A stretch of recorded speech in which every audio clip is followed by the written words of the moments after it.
Olá pessoal, sejam muito bem-vindos a mais um episódio do Direito ao Ponto. Hoje vamos falar sobre um tema que vem ganhando bastante destaque nos dias atuais, que é sobre os crimes cibernéticos e os golpes digitais, que vem avançando junto com a tecnologia e a inteligência artificial. Para falar sobre esse assunto, iremos receber um convidado muito especial, que é o delegado Emanuel Davi. Olá, seja muito bem-vindo, delegado, prazer te receber aqui. Eu sou a Bruna. Eu sou a Jennifer, prazer. Prazer, obrigado. Obrigada. Queria saber um pouco, conta sobre a sua história, que fez chegar a ser delegado, o teu caminho, até chegar onde você está hoje. Então, obrigado pelo convite do podcast Direito ao Ponto.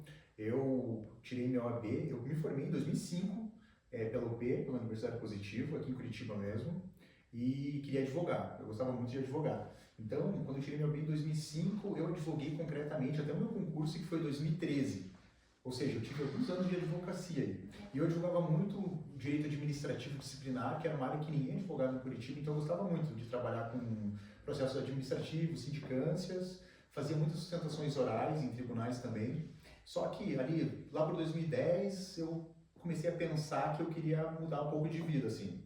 E eu comecei a estudar para concurso. Eu tenho um pai que é policial também, meu pai é investigador, eu tenho um irmão policial militar. Você veio de casa, então? Veio de casa já, à vontade. E daí, em 2010, eu comecei meus estudos para concurso, estudei em 2010, 11, 12, 13, e meu concurso foi em 2013. Sendo que em 2014 eles me chamaram daí.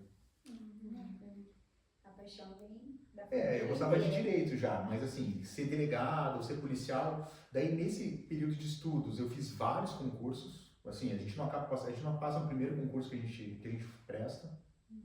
Então, foi uma caminhada bem difícil, assim.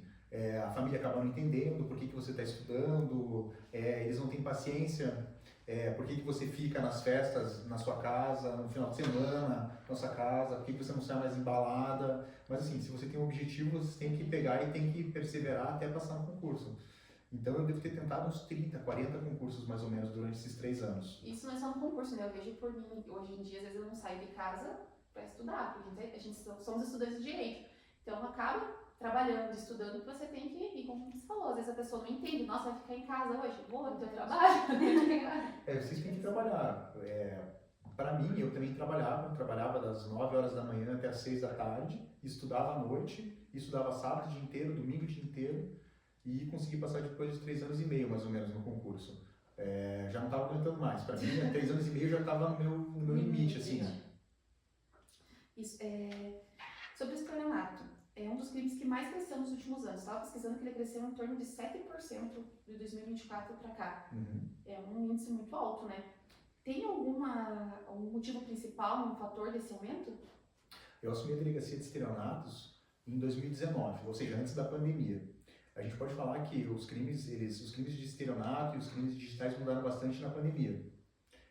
Antes, os golpes, os crimes que eram aplicados, existia estelionato, mas eles eram mais referentes a documentos, procedimentos que aconteciam em cartório, como fraudes. Mas na pandemia especificamente, em 2019, no final, aconteceu um fenômeno mundial que não afetou só a saúde pública, afetou a segurança também. E assim, vários fatores determinaram o que a gente está vivendo hoje. Por exemplo, esse 7% de aumento de 2024 para 2025, acredito que seja. A gente teve um aumento de mais de 400% de estelionatos anteriormente a isso até agora, e estelionatos digitais sendo aplicados. Por quê? As pessoas ficaram mais nas suas residências, ficaram mais em casa, ou seja, o seu avô, a sua mãe, o seu vizinho, que não comprava nada na internet, de uma hora para outra começou a fazer farmácia pela internet, mercado pela internet, ou seja, a gente teve um aumento muito grande de pessoas que começaram a usar a internet para fazer compras. As empresas viram isso como uma oportunidade e elas aumentaram, por exemplo, o e-commerce de modo bem grande também. Empresas que eram presenciais, ou elas faliam porque não estavam tendo produtos, não estavam tendo como vender, ou elas entravam no mundo digital. Com o aumento de e-commerce, aumento das pessoas na internet, ao mesmo tempo as pessoas começavam a usar o computador e não sabiam o que era uma dupla autenticação de WhatsApp, por exemplo. As pessoas não sabiam o que era uma dupla autenticação de Facebook, de Instagram. Muitas pessoas foram jogadas no TikTok ou outras redes sociais também sem saber como funcionava. Hawaii? Nossa, Hawaii é que vem da roupa. Várias empresas surgiram por causa desse fenômeno que foi a pandemia. Uma questão de hiperconectividade, ou seja, as pessoas começaram a se conectar para falar com os familiares. Tudo isso levou uma efervescência que os criminosos, ou eles começaram a migrar para crimes virtuais, ou eles iam morrer de fome também. Foi o que aconteceu. Eles se aproveitaram, eles se especializaram, e hoje em dia o criminoso que antes a gente falava, o criminoso que fica numa lan house aplicando um golpe, não funciona mais assim. Hoje grandes organizações criminosas e associações criminosas, elas sabem atuar com estelionato, sabem atuar com estelionato virtual, e elas praticam golpes, porque é muito mais fácil você aplicar um golpe com um telefone celular do que, por exemplo, você fazer o que a gente chamava de um tempo atrás de novo cangaço. É você ir, por exemplo, numa cidade do interior, estourar um caixa eletrônico, os custos e os gastos são bem menores você utilizando tecnologia. E o risco também, né? O risco é menor, tudo vale mais a pena. E na época, a legislação, o estelionato, ele também tinha uma pena que era uma pena simples. Era uma pena que ia até 5 anos, o caput de 171. Não tinha estelionato virtual ainda, que só veio no ordenamento jurídico com o pacote anticrime, que trouxe uma pena de até 8 anos. Ou seja, tudo confluía para que valesse a pena praticar o crime de estelionato na pandemia.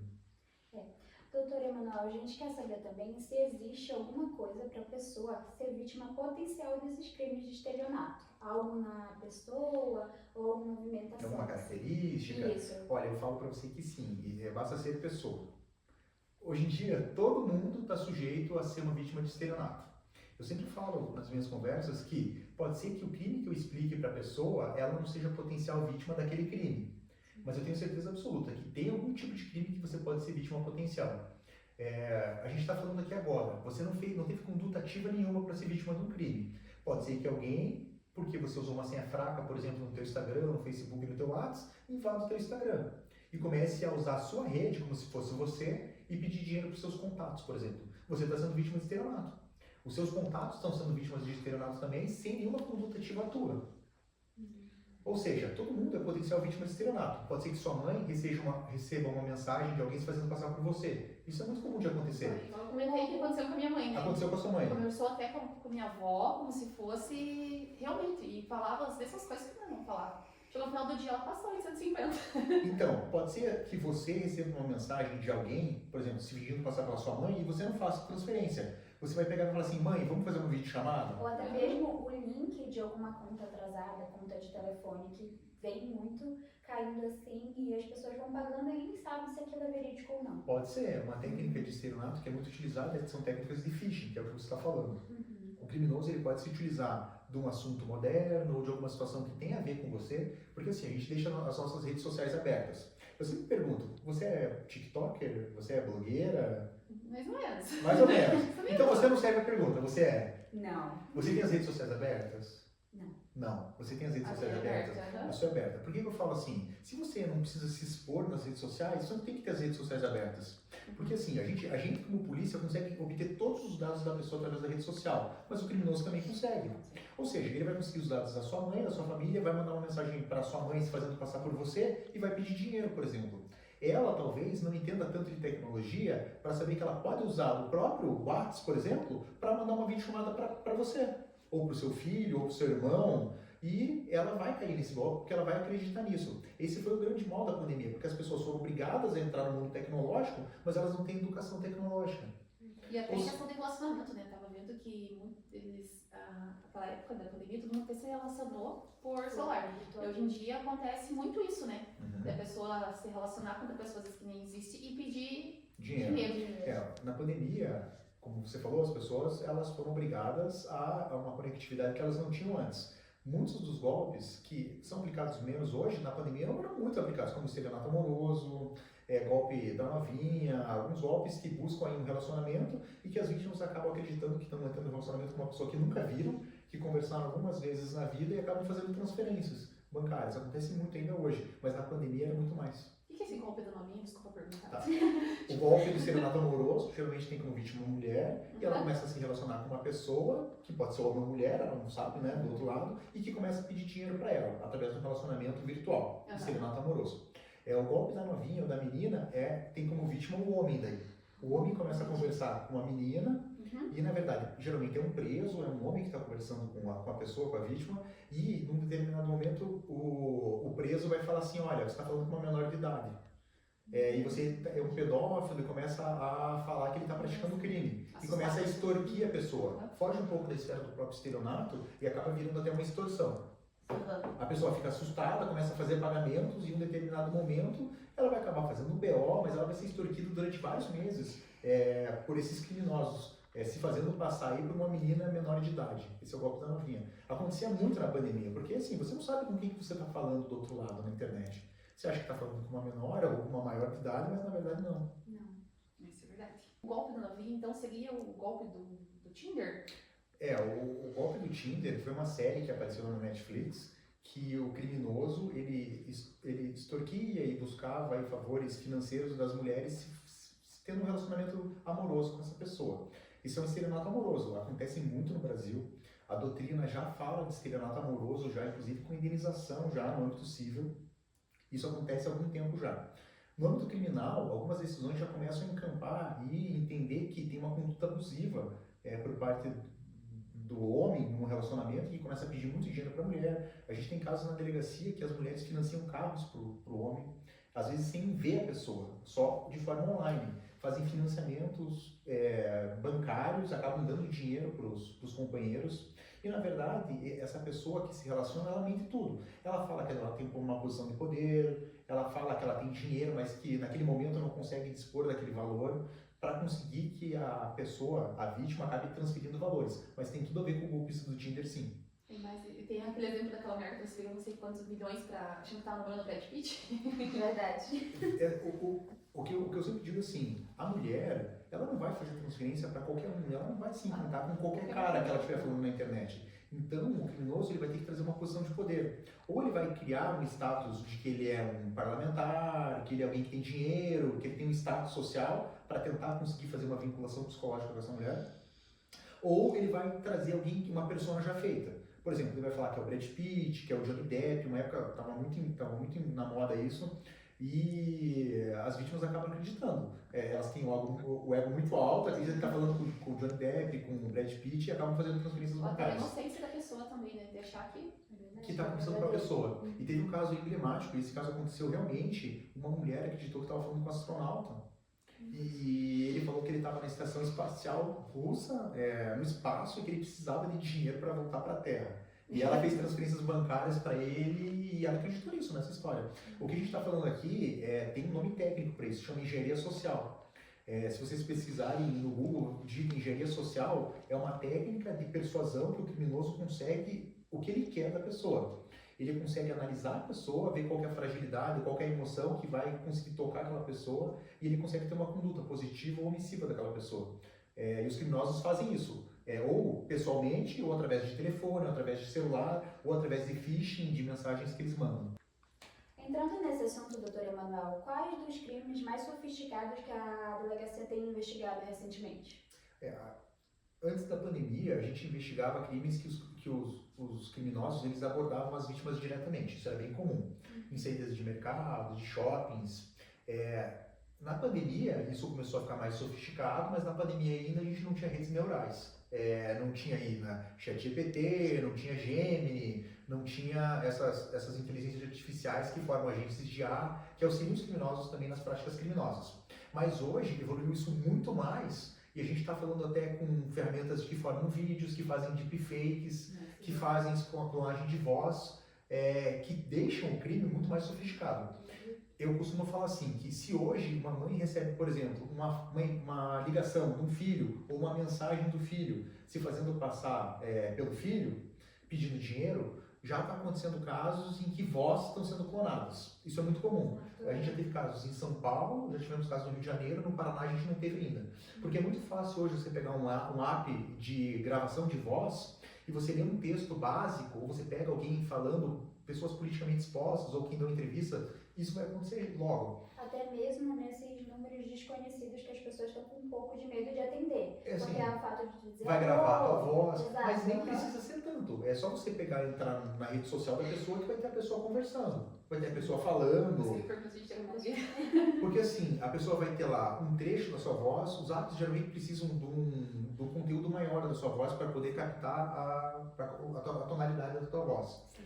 Mas o que está acontecendo já? Os criminosos conseguem fazer isso e, na verdade, vão mandar uma chamada de voz para sua mãe, se fazendo passar por você, com um modulador de voz. Ainda a tecnologia de deepfake, ela é uma tecnologia um pouco mais cara, você precisa de um computador melhor. Mas eu mesmo tenho no meu notebook um aplicativo de deepfake que você consegue fazer a cara de quem você quiser por foto, não precisa ser uma pessoa real. E fazer uma videochamada em tempo real. Então você acredita que você está falando com um familiar seu. Você pode colocar uma foto de uma pessoa verdadeira, ou Sylvester Stallone, eu brinco, ou alguém que você conheça, mas você pode fazer isso com uma pessoa que não é famosa já. Se você conseguir enganar a voz, você pode ser quem você quiser. Teve um caso que aconteceu em Hong Kong, em 2024, em que criminosos eles fizeram uma call com um CFO de uma empresa, um operador financeiro de uma empresa. E tinham 5, 6 pessoas naquela reunião. A única pessoa verdadeira era o funcionário da empresa.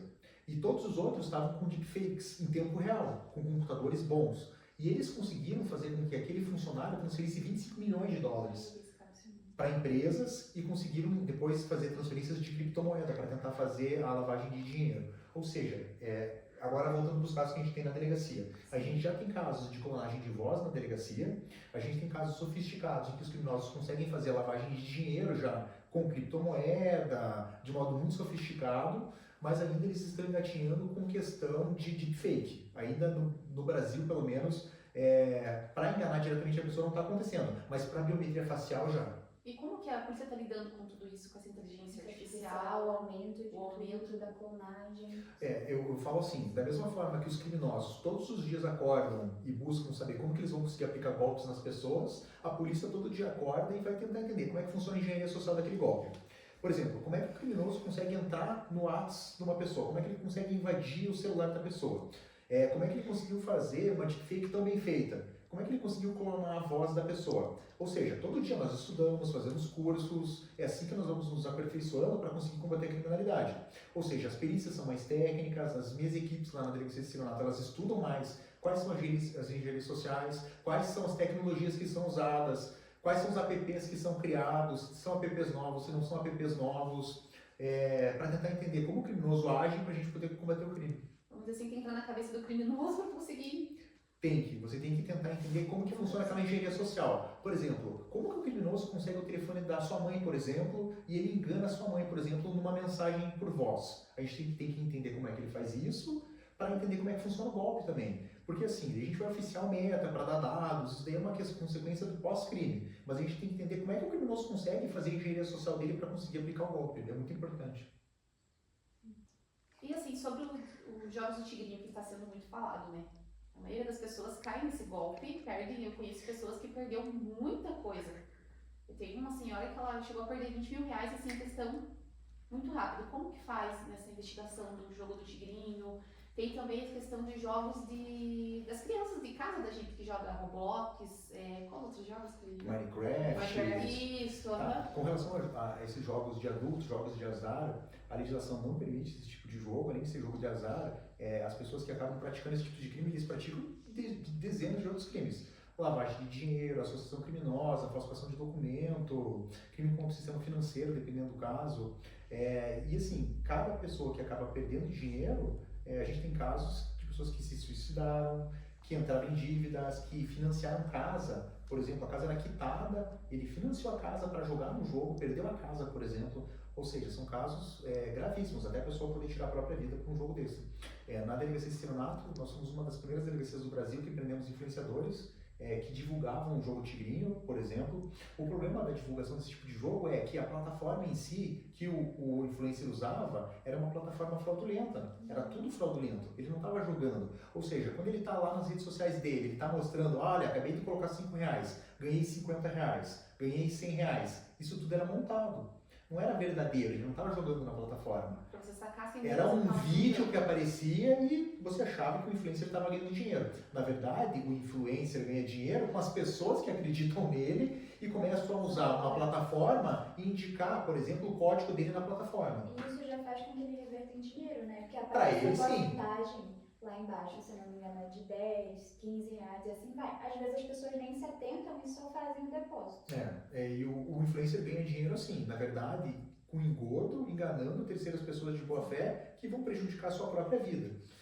Com relação agora a jogos de criança, nós temos que ter muita preocupação, porque esses jogos, Roblox, o Minecraft, jogos que são abertos, que qualquer pessoa pode conversar dentro de uma party, dentro de um grupo, você não sabe com quem você está falando do outro lado. A Polícia Civil já fez operações em que identificaram no Roblox especificamente que uma menor de idade estava conversando com um psicólogo. E o psicólogo, maior de idade, ele se fazia passar por menor de idade e induzia essas crianças que conversavam com ele depois a mandar fotos pornográficas. Sim. E daí a Como delegacia... se deu toda essa investigação, assim, como vocês chegaram a esse ponto de encontrar ele? Ele pedia fotos e ele acabava saindo da plataforma do próprio Roblox e conversava pelo WhatsApp com essas pessoas. É muito importante a gente deixar claro assim, vamos dizer que eu fale de um crime do mundo real, um homicídio, por exemplo. Sim.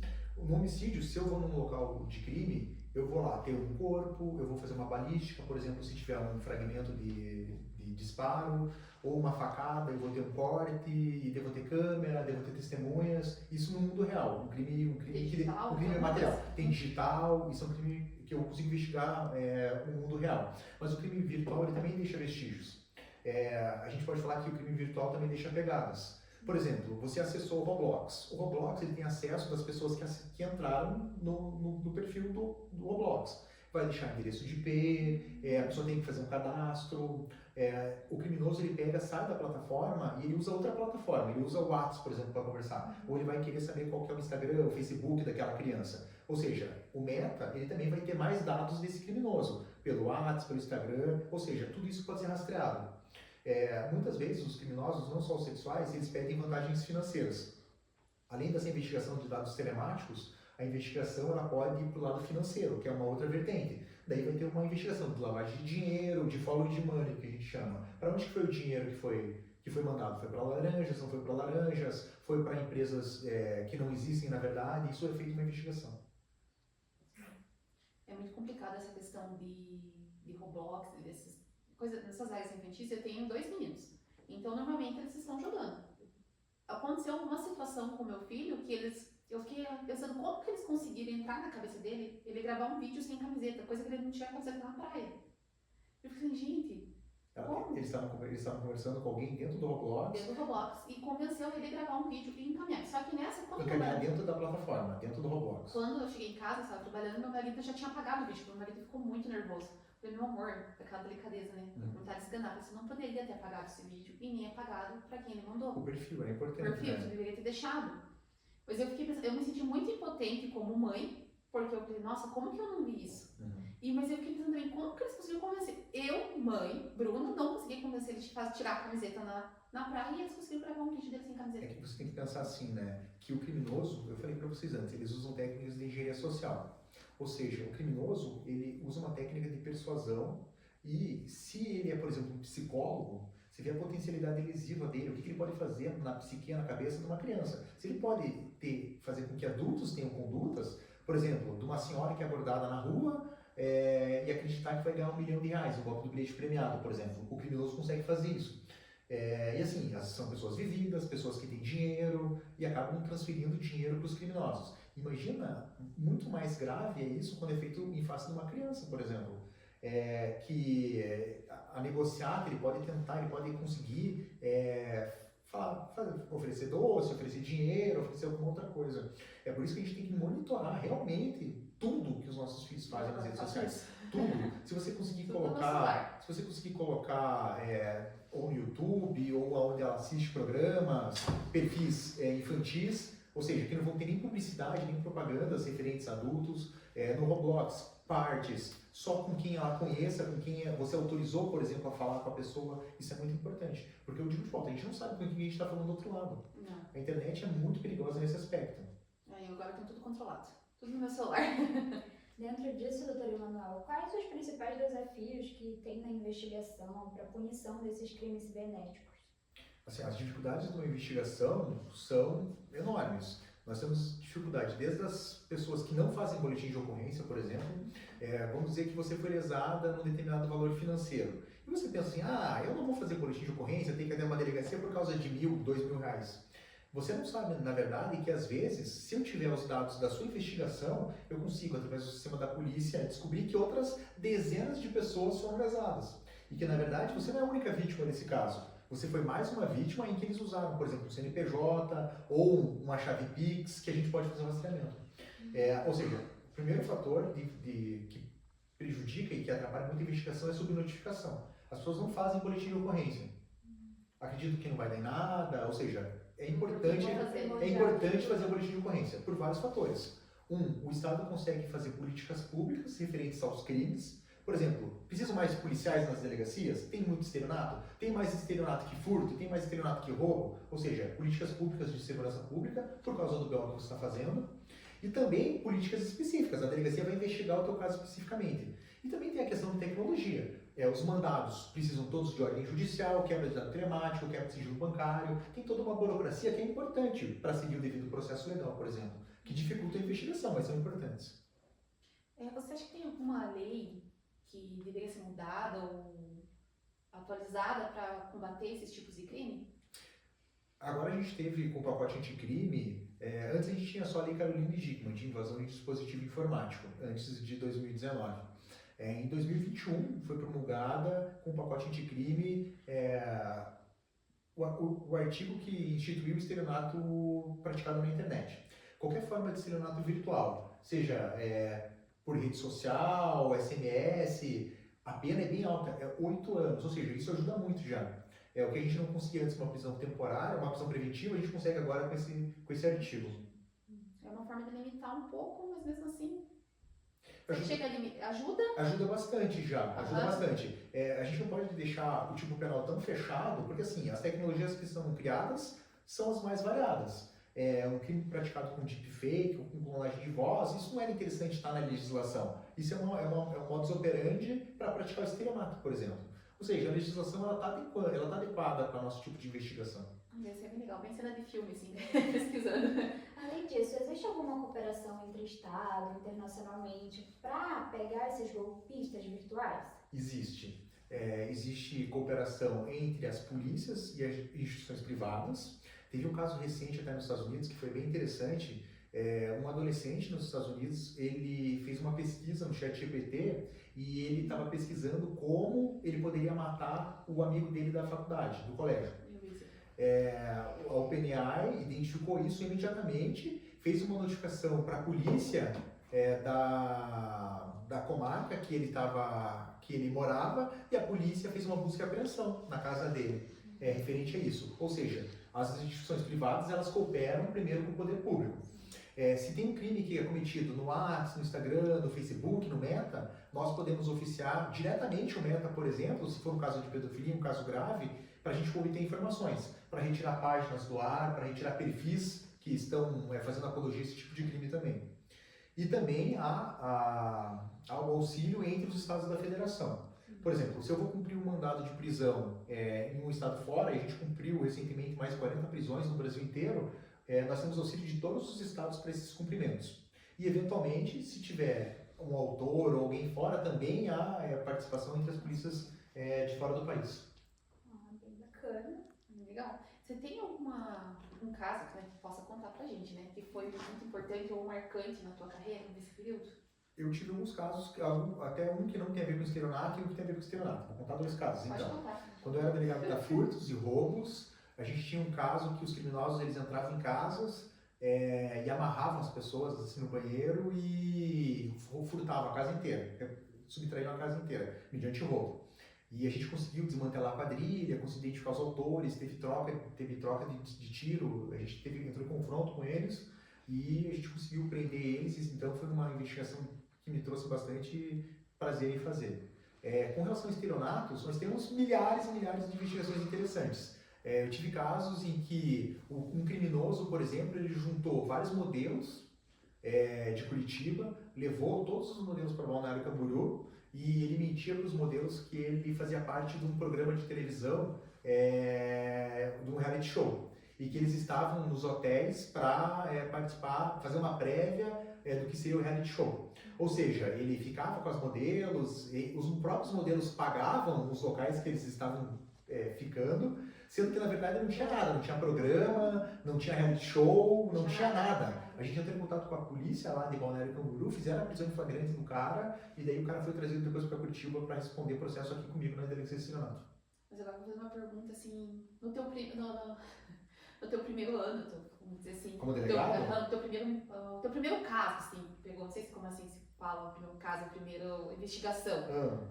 Teve alguma dificuldade, assim, alguma coisa que aconteceu, às vezes até meio engraçada, assim, tipo, nossa, eu meu primeiro me abandonei, vamos dizer assim. Eu entrei no concurso, eu fiz o concurso já com idade, eu tinha 30 anos de idade já, 30 anos, 33 anos. Então, a minha primeira comarca foi Castro, que é uma cidade dos Campos Gerais, perto de Ponta Grossa.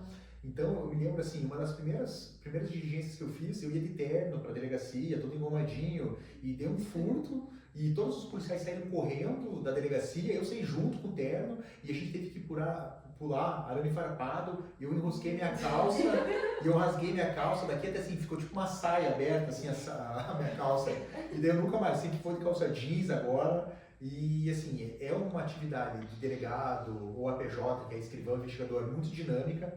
Então, se você quer isso para a vida de vocês, não ficar só atrás de um gabinete, tem que ter muito conhecimento jurídico, mas é uma carreira que é diferenciada, a carreira de policial e de delegado, porque além do conhecimento técnico jurídico que você tem que ter, você pode ser operacional. A gente tem grupos em Curitiba e no Paraná que são grupos operacionais, o Grupo Tigre, o COP, tem o Grupo Fera, tem o Grupo de Helicóptero, que é o GOA, então tem vários grupos interessantes.